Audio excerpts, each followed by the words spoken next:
¿Qué tal, amigos? Bienvenidos a su canal Historias y Relatos Fantasmagóricos.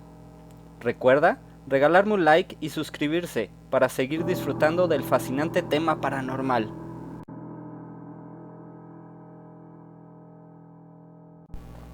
Amigos, seguiremos festejando el haber logrado más de 100 capítulos. Seguiremos con tributos, por lo menos esta semana. El tributo del día de hoy es acerca del capítulo 7 y es el fantasma del avión. Una tarde, al llegar a mi oficina, me esperaba una señora de nombre Berta, quien mostraba cierta desesperación, pues a lo largo de un año se le había estado presentando una energía que constantemente le provocaba situaciones paranormales que iban de menos a más.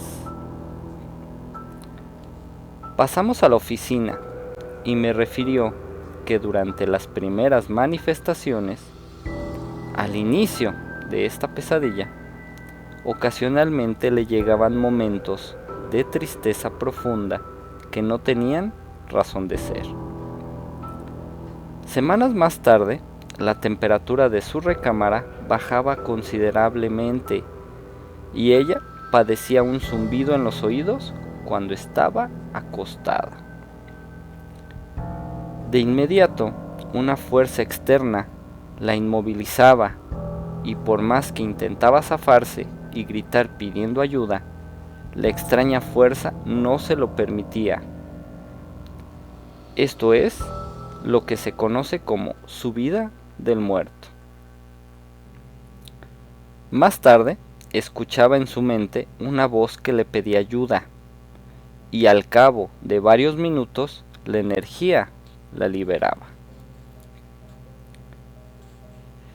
La parapsicología afirma que este tipo de manifestaciones puede ser generado por espíritus que no han encontrado su destino, de modo que no trascienden a su plano de existencia por diferentes razones.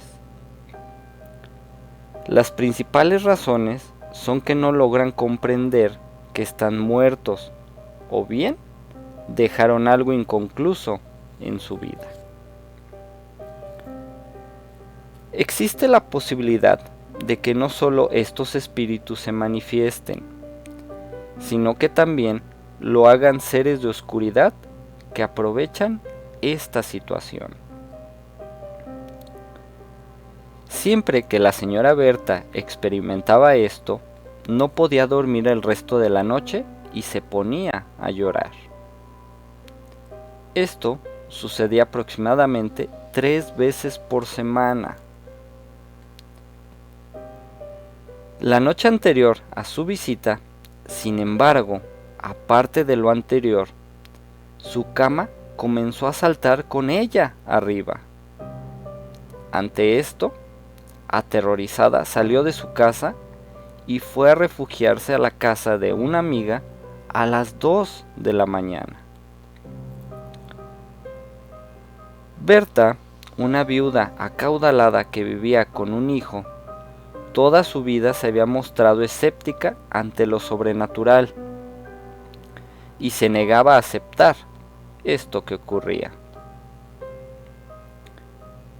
Y cuando relataba estos hechos a sus amigos y familiares, por supuesto no le creían y en alguna ocasión le dijeron que estaba loca, lo cual la inclinó a acudir con un médico que le practicó una serie de exámenes.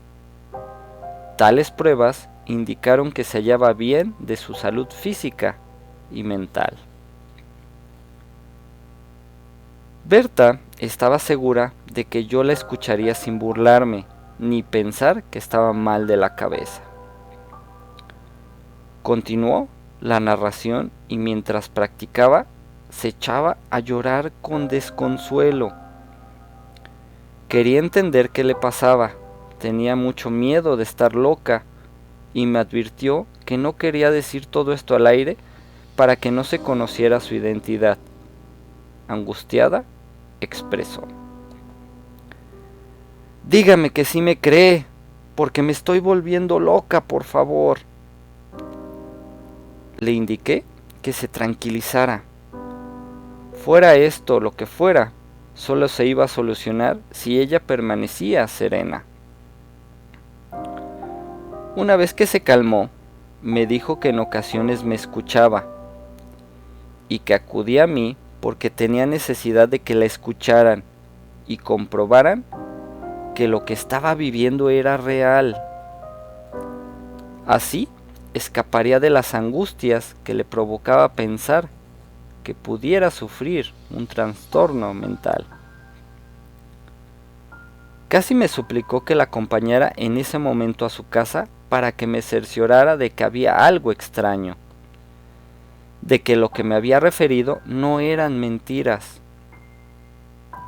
Además, debía sacar ropa y otras cosas porque no estaba dispuesta a quedarse una noche más en su casa.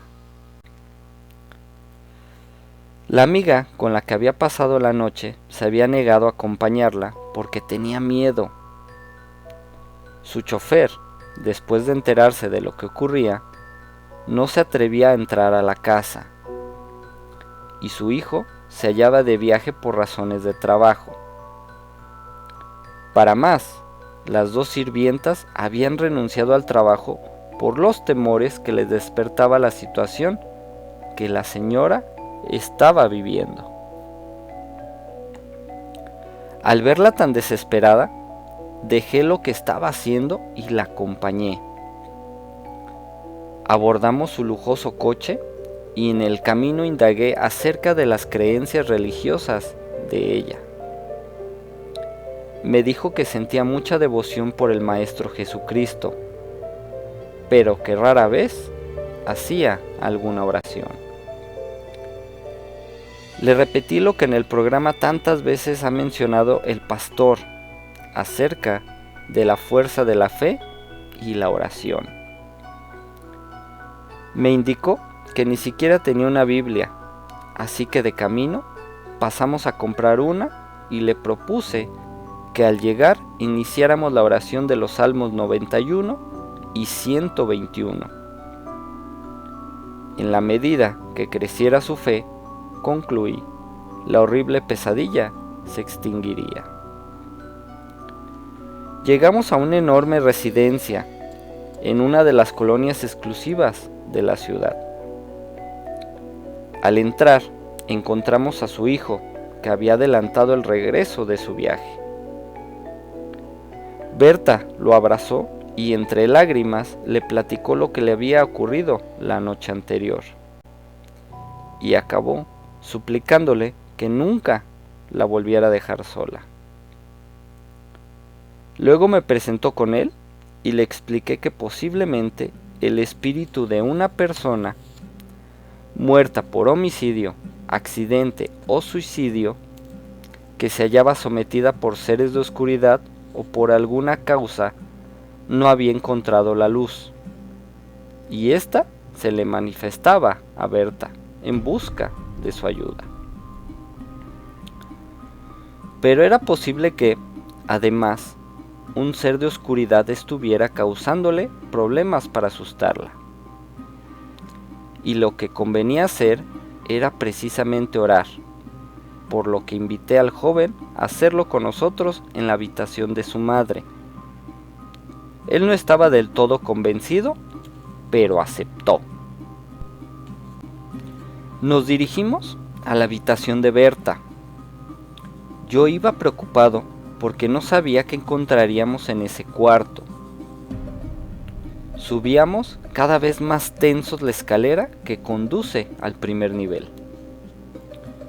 Yo orando para que Dios nos protegiera, cuando sentí claramente que alguien me tiró del pie y caí 3 o 4 peldaños. A la vez, Berta y su hijo dieron un grito espantoso. La verdad no sé qué me impresionó más, que me hayan jalado, el grito o la caída. Afortunadamente, el accidente no me causó lesiones. Me incorporé y me di cuenta de que una cruz bendita que siempre traigo en el cuello estaba en uno de los escalones, pues se había roto la cadena. No quise suponer nada extraño, solo la recogí y la puse en la bolsa de mi camisa.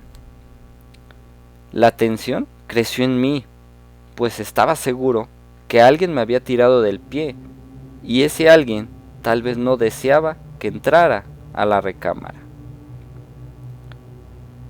Me preguntaron si estaba bien, y respondí que sí, pero nunca les dije por qué me había caído. Si Berta o su hijo llegan a escuchar este relato, sabrán que inventé lo del tropezón para que no se alarmaran.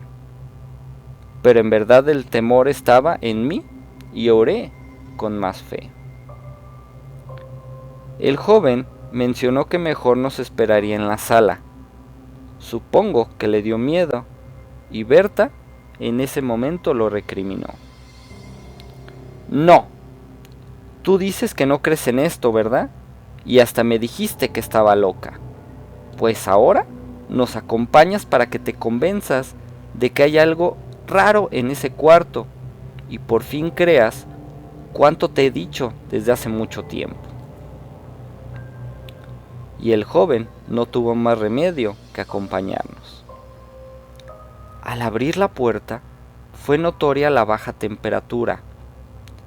Todo se encontraba como la señora lo había dejado la noche anterior y nos dispusimos a orar. Estábamos justamente persignándonos cuando sorpresivamente la colcha de la cama se deslizó al piso sin que obviamente nadie hubiera podido hacerlo. Solo el hijo de Berta y yo nos dimos cuenta del hecho, y al verle la cara de sorprendido, le hice la seña de que no dijera nada y se pusiera a orar. Permanecimos orando unos 20 minutos. En ese momento, la luz del día se alejaba, así que le pedí al joven que encendiera la luz. Lo hizo, y los 3 focos de un candil de esa habitación estallaron, lo que provocó que nos impresionáramos aún más. El joven, por supuesto, salió corriendo. Berta me miró con gesto de pasmo y le indiqué que siguiera orando. Más tarde, la temperatura ascendió y al terminar de orar, todo había vuelto a la normalidad. Ya no se manifestaba nada. Salimos de la habitación y nos dirigimos a la sala, donde el joven escuchaba música. Después del reproche de su madre, porque nos había dejado, tomamos un café. El semblante de Berta había cambiado. Se mostraba menos asustada y le indiqué que tendría que orar más y en caso de que ella y su hijo sostuvieran actitudes negativas, tendrían que cambiarlas. Además, sería pertinente que algún sacerdote hiciera oración en la casa e inclusive serviría mucho que se celebrara una misa en este lugar. Les comenté que como Berta había sido escéptica ante las situaciones sobrenaturales toda su vida, podíamos descartar la posibilidad de que se tratara de una sugestión. Y si los médicos habían dictaminado que se hallaba en buen estado de salud mental y física, no podíamos pensar que se tratara de alguna afección psicológica. Era poco común que los sucesos sobrenaturales se manifestaran sin motivo, y les pregunté si habían practicado algún rito extraño, hecho alguna invocación o jugado con algo que hubiese podido abrir alguna puerta dimensional. Los dos dijeron que no. Les hice notar que necesariamente el fenómeno había sido producido por algo. Y al preguntarle a Berta cómo había comenzado la extraña experiencia, me refirió una sorprendente historia que nos abrió la posibilidad de entender todo lo que pasaba. Había enviudado 8 años atrás y le gustaba mucho viajar, ya que su condición económica se lo permitía. Al disponerse a regresar de un reciente viaje a Europa, desde que abordó el avión notó una sensación extraña, jamás antes experimentada por ella. Era algo como el miedo, pero un miedo especial, como si algo o alguien estuviese detrás de ella y se apoyara en la parte alta de su espalda. No dio importancia al hecho, solo pensaba en llegar a su destino. Habían pasado 2 horas de vuelo cuando se dispuso a dormir después de leer unas revistas. Al cerrar los ojos, percibió el sonido de una respiración en su oído derecho. No le dio importancia y se dirigió al baño. Al entrar, la extraña sensación se acrecentó y sintió un zumbido en el mismo oído. Por un momento se alarmó, creyendo que se trataba de un cambio en su presión arterial, a pesar de que nunca había tenido padecimientos de este tipo. Y estaba a punto de salir cuando observó que en el espejo, con una especie de vapor, se formaba la palabra "ayúdame". Aterrorizada, comenzó a gritar. Rápidamente llegaron 3 sobrecargos a auxiliarla, la sacaron del baño y la llevaron a un asiento. Esto alteró a algunos pasajeros y Berta les dijo lo que había visto.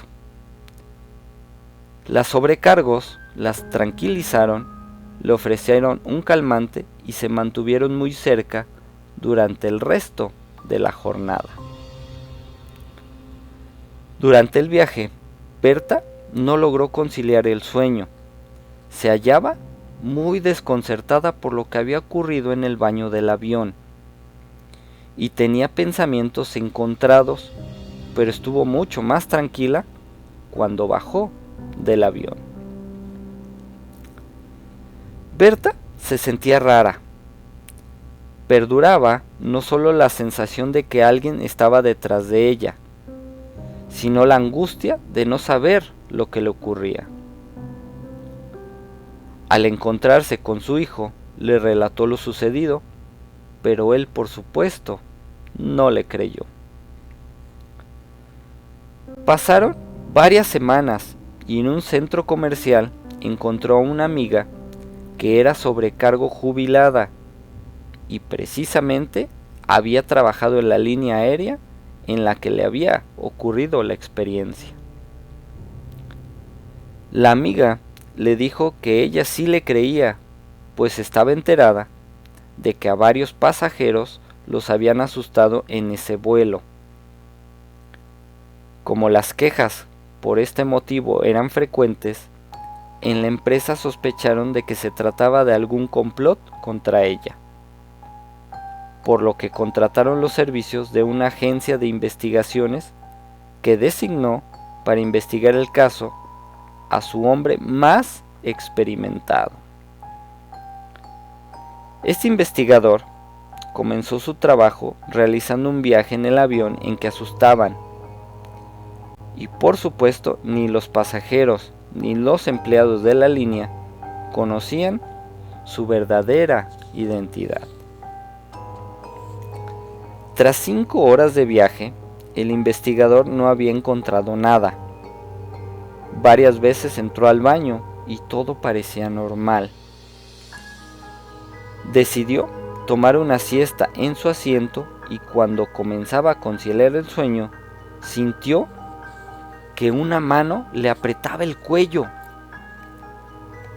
La presión sobre el cuello era cada vez más fuerte y casi no podía respirar. Intentó gritar y de su garganta solo salieron gemidos que llamaron la atención de los pasajeros que se hallaban cerca. Inmediatamente pidieron la asistencia de las sobrecargos, quienes pensaron que el hombre sufría un infarto. Rápidamente le aflojaron la ropa y al descubrirle el cuello, se dieron cuenta de que la impresión de una mano delgada y alargada ejercía presión sobre esa parte del cuerpo. No podían hacer nada y los pasajeros se alarmaron. El hombre se veía muy pálido, a punto de perder el conocimiento. Repentinamente, la presión cesó y el hombre sufrió un ataque de tos. Al recuperarse, platicó a las sobrecargos que algo había intentado estrangularlo y no entendía qué pasaba en ese avión. Lo tranquilizaron, le ofrecieron una bebida y el hombre llegó a su destino sumamente impresionado. El investigador prefirió ocultar a su agencia la experiencia que había vivido en el vuelo, por temor a que lo juzgaran loco y pudiera perder el empleo y terminar su carrera de 20 años en una situación ridícula. Realizó un informe en el que aseguraba haber encontrado normal todo en ese avión. 2 meses después, la empresa aérea seguía recibiendo gran cantidad de quejas. Los pasajeros y muchos empleados aseguraron que en ese avión espantaban. Convocaron a una junta y uno de los ejecutivos de origen cubano manifestó ante el consejo que se trataba de una situación sobrenatural y propuso que unos parapsicólogos investigaran el caso. Esto originó la burla general de los ejecutivos, pero él defendió su posición y dijo a la junta que él absorbería los gastos si aprobaban su moción. Finalmente, le fue concedido ese permiso. Semanas más tarde, 3 parapsicólogos se abocaron a la investigación. Detectaron que el avión se encontraba infestado de seres de sombra que tenían sometidos a varios espíritus de personas que no habían encontrado la luz. Entraron en contacto con las almas y les preguntaron por qué se encontraban alojadas en ese avión. Los espíritus dijeron que sus cuerpos habían fallecido en un suicidio colectivo en una isla años atrás y que precisamente en ese avión fueron trasladados sus restos a su país de origen.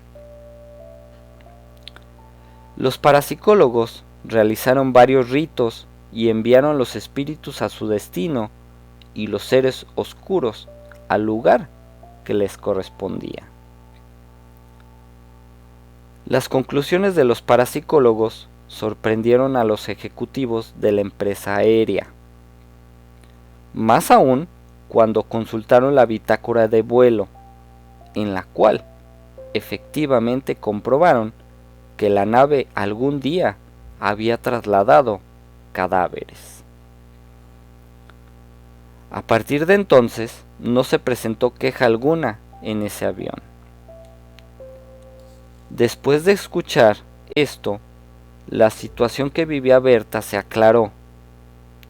Lo más seguro era que uno de esos espíritus y seres de sombra se le hubiera prácticamente pegado y por eso se le manifestaban. La señora siguió orando en compañía de un sacerdote de su comunidad y juntos lograron ahuyentar a tales energías, con lo que la recámara quedó completamente libre de situaciones extrañas.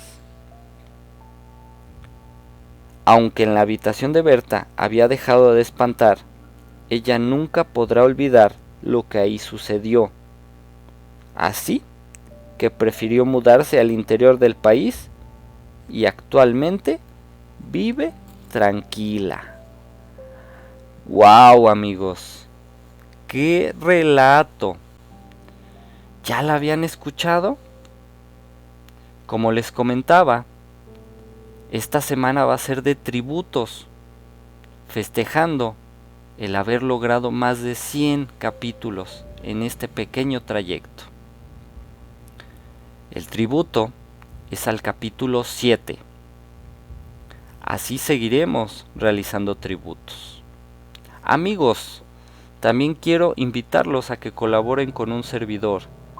Si tienen alguna historia, alguna leyenda o algún relato de terror o de suspenso, no lo duden. Contáctenme en mis redes sociales vía YouTube, vía Facebook, con el nombre de Historias y Relatos Fantasmagóricos. Ya sea que me lo manden en una grabación y escuchen el relato con su voz, o me lo manden por escrito y lo relato yo. También, amigos, en Facebook ya me autorizaron las estrellas. Si me pudieran apoyar, se los agradecería infinitamente. Esto para poder seguir creciendo y seguir creando contenido. Sin más por el momento, sería todo. Y esperen más historias y relatos fantasmagóricos. Hasta pronto. Si te gustó este video, regálame un like, suscríbete y activa la campanita. Muchas gracias. Si te gustó este video, regálame un like, suscríbete y activa la campanita. Muchas gracias.